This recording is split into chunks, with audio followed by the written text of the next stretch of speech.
the reality is Hamas needs a victory, needs a political victory. They have nothing to show for the misery that they have created by striking Israel on October 7 to the more than 2 million Palestinians in Gaza. So they're also faced with frustration and anger on the Palestinian street. The one thing they can show, of course, would be an end to the war and a large number of Palestinian prisoners who have been accused, tried, or convicted of killing Israelis. And I think that's going to be extremely difficult. There is talk now about allowing the longest serving prisoners convicted of killing Israelis to leave the region and perhaps go into exile in Turkey. After months of deadlock, there may be signs that Israel and Hamas could be moving closer to a ceasefire in Gaza and a hostage release deal.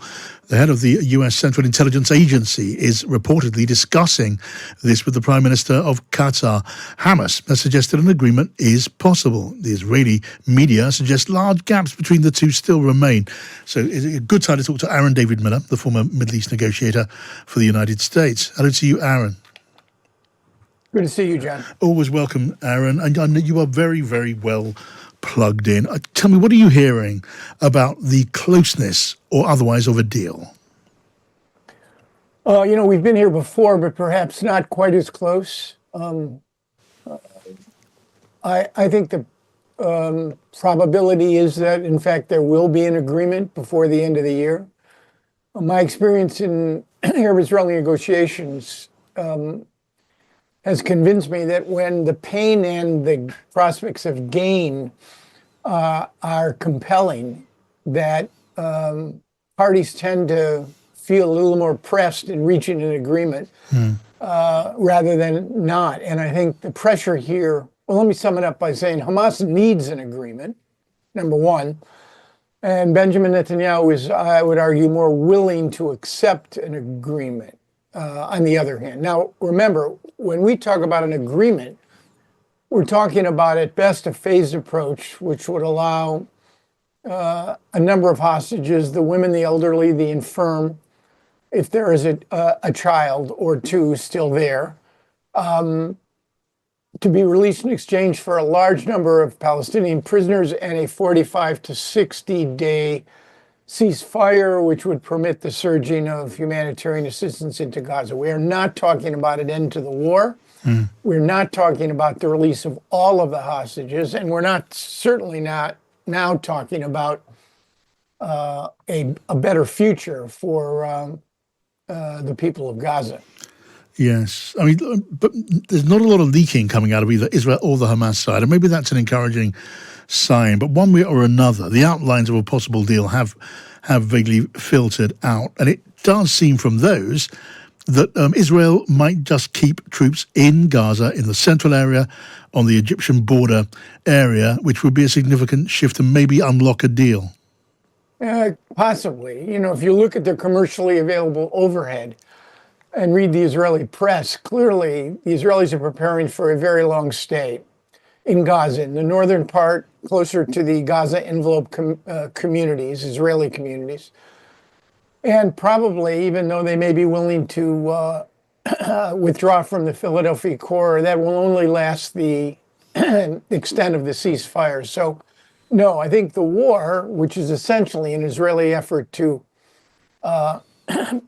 beat down Hamas and ensure that it doesn't achieve any political victories, I suspect that is going to continue. But yes, Hamas's concession is clearly one that involves allowing the Israelis to maintain their positions, or at least withdraw from one during the period of the ceasefire. Right, so just looking ahead a bit, if there were to be a 60-day truce, because that's the sort of term that people are talking about, what would it take to make that permanent, Aaron? Well, Hamas's final card, John, is the, let's say, 40 to 50 male hostages, the Israeli soldiers that remain, as well as the bodies of the former hostages are no longer alive. Hamas will trade them, and I would think the price that they will demand is very steep, which is a cessation of hostilities and a withdrawal of Israeli forces from Gaza. I don't see this government agreeing to either of those Hamas demands. And the reality is Hamas needs a victory, needs a political victory. They have nothing to show for the misery that they have created by striking Israel on October 7 to the more than 2 million Palestinians in Gaza. So they're also faced with frustration and anger on the Palestinian street. The one thing they can show, of course, would be an end to the war and a large number of Palestinian prisoners who have been accused, tried, or convicted of killing Israelis. And I think that's going to be extremely difficult. There is talk now about allowing the longest serving prisoners convicted of killing Israelis to leave the region and perhaps go into exile in Turkey. I doubt if the Israelis are going to let those hardened Hamas fighters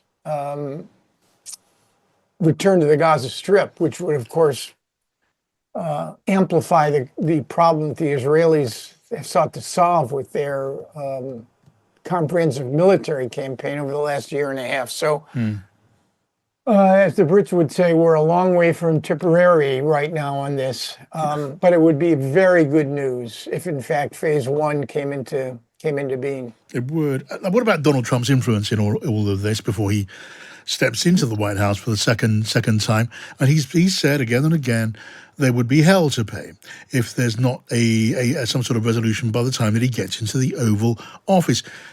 You have to wonder, what on earth could he do that hasn't already been done in Gaza? John, I think you broke the code. I mean, hell to pay? Look at the last year and a half for Israelis on October 7, for the hostages, for the families, for the people of Gaza, the exponential rise of Palestinian deaths. I mean, what is Donald Trump going to do that has not already been done? No, I think the Trump factor, if we can refer to it as such, probably weighed, I think, significantly on Mr. Netanyahu's calculations.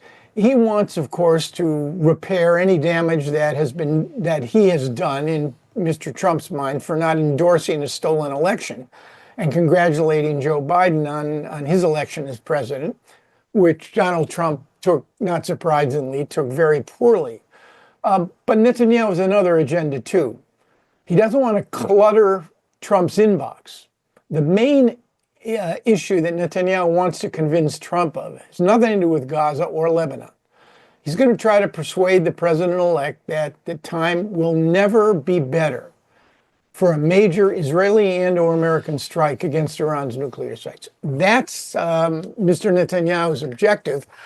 And removing Gaza, or at least partially removing it, he probably sees as a step in the right direction in that regard.